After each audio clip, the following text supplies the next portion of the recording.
E aí galera, aqui é o Kevin do Sukidesu e neste vídeo a gente vai falar sobre algumas curiosidades envolvendo os nomes japoneses. Tem aqui aproximadamente entre 7 ou 10 curiosidades, eu não quero numerar, mas eu também quero avisar que muitas dessas curiosidades são triviais, talvez você já tenha ouvido em algum lugar ou já conhece, mas outras também são bastante interessantes e caso você queira saber mais sobre os nomes japoneses, eu tenho aqui no link da descrição alguns artigos que são guias completos falando sobre os nomes japoneses, como eles são feitos, como são escolhidos os ideogramas e os significados, como você pode descobrir o significado dos nomes japoneses e tudo mais. Agora vamos falar sobre as curiosidades envolvendo os nomes japoneses. A primeira curiosidade que eu quero falar é que um nome japonês ele é escrito ao contrário do que conhecemos aqui no Ocidente. Então primeiro vem o sobrenome e depois vem o primeiro nome. Ou seja, primeiro vem o nome da família e depois vem o nome pessoal da pessoa. E os japoneses eles não costumam ter um terceiro nome ou um nome adicional ou um nome do meio. É apenas o nome e o sobrenome. E geralmente o nome da família ele é mais usado, ou seja, as pessoas costumam chamar a pessoa pelo nome da família, ou seja, pelo sobrenome. Apenas amigos íntimos, amigos próximos, colegas bem chegados que costumam usar o primeiro nome da pessoa. Tanto que se você assiste anime, já deve ter percebido quando um personagem chama outro pelo primeiro nome, alguns até pensam, tá apaixonado, será que tem uma amizade tão próxima assim? Será que eu tenho alguma chance ou coisa do tipo? Então geralmente usar o primeiro nome no Japão é uma coisa bem mais íntima, chegada. Ou caso contrário, se usa o nome junto com o sobrenome, né? Ou o sobrenome junto com o primeiro nome. Nesse caso, é um pouco mais comum quando você quer chamar a atenção de uma pessoa ou coisa do tipo. Agora, outra coisa também é que, além do nome, no Japão se utiliza os sufixos, né?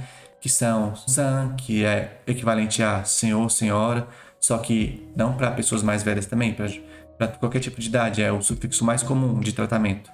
Então tem o san, tem o kun, tem o chan, então são sufixos de tratamento, honoríficos, coisas do tipo. Então, no Japão é obrigatório usar esses sufixos. Então, é uma coisa muito comum. É muito estranho você chamar uma pessoa apenas pelo nome, sem usar um sufixo. É claro que isso é comum também. Você pode chamar uma pessoa apenas pelo nome, dependendo da ocasião, ou se você é uma pessoa chegada, ou está usando uma variação do nome, um apelido, coisa do tipo. Aí sim você pode chamar a pessoa sem usar um sufixo. Ou quando você está em algum texto, escrevendo alguma mensagem, alguma coisa do tipo, pode-se descartar os sufixos ou os honoríficos de tratamento. Mas na maioria dos casos é comum usar. Diferente do Brasil, que a gente raramente usa, pelo menos em alguns lugares aqui, pelo menos no Goiás, a gente não costuma usar muitos sufixos de tratamento, né? Agora, outra curiosidade muito interessante dos nomes japoneses é que eles podem ter vários significados, isso mesmo. Os nomes japoneses eles são escritos com ideogramas, como o dessa camisa aqui, ó. Temos aqui esse ideograma que significa sol e esse ideograma aqui que significa origem, alguma coisa assim. A origem do sol dá o nome ao Japão. E os nomes japoneses são basicamente a mesma coisa. Eles são escritos com a junção de 2, 3 ou até mais ideogramas que formam um primeiro nome e o nome da família. Ao dar um nome para uma criança, para o seu filho, para um bebê, você tem uma gama muito grande do significado dos nomes, diferente dos nomes ocidentais que a gente tem que pesquisar em algum dicionário, alguma coisa do tipo.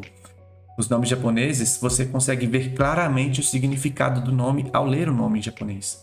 Isso é muito interessante, é muito legal.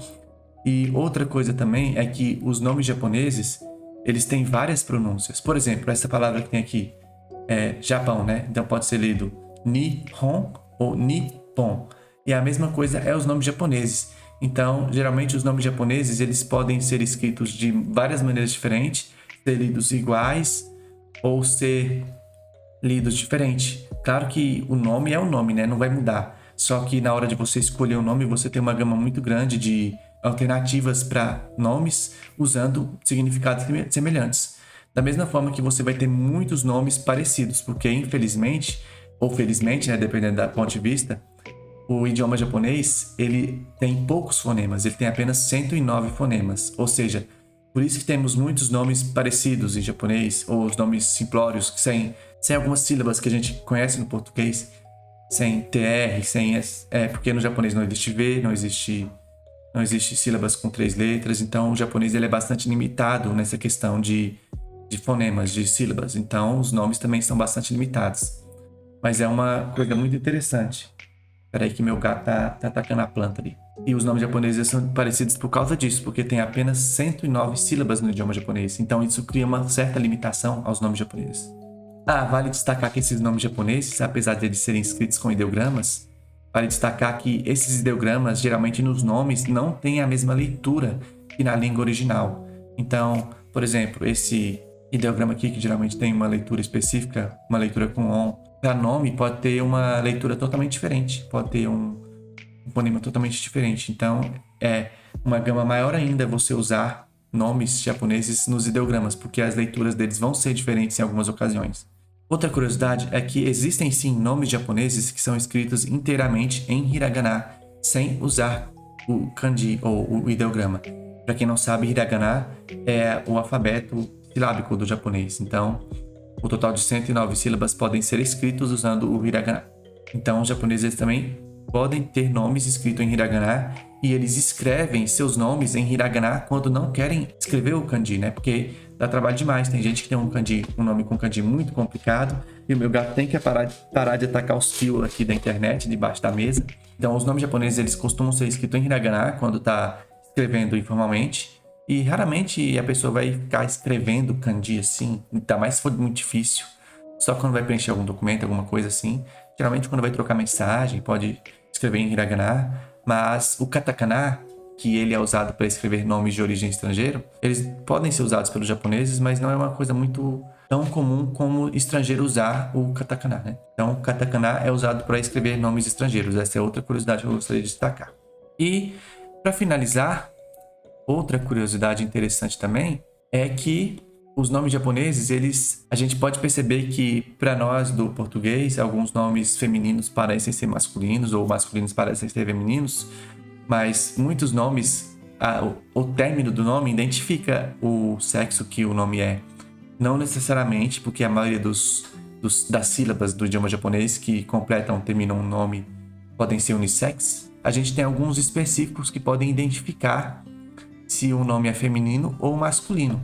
Eu tenho aqui uma lista aqui falando que os nomes masculinos eles costumam terminar em ro, to e ta. Então, nomes terminados em ro, to e ta geralmente são masculinos, enquanto os nomes femininos são terminados em ko, nan e mi. Ko, por exemplo, ko na maioria dos nomes japoneses é o ideograma de criança, né? Então, geralmente é um nome mais feminino. Mas não quer dizer que não possa existir um nome masculino usando ko ou coisa do tipo. Mas é mais comum você identificar, você conseguir saber se o nome é feminino ou masculino por essas sílabas que terminam os nomes. Então, eu espero que tenham gostado desse vídeo aqui sobre curiosidades dos nomes japoneses. Então, se você gostou, compartilhe, deixe seus comentários e até o próximo vídeo.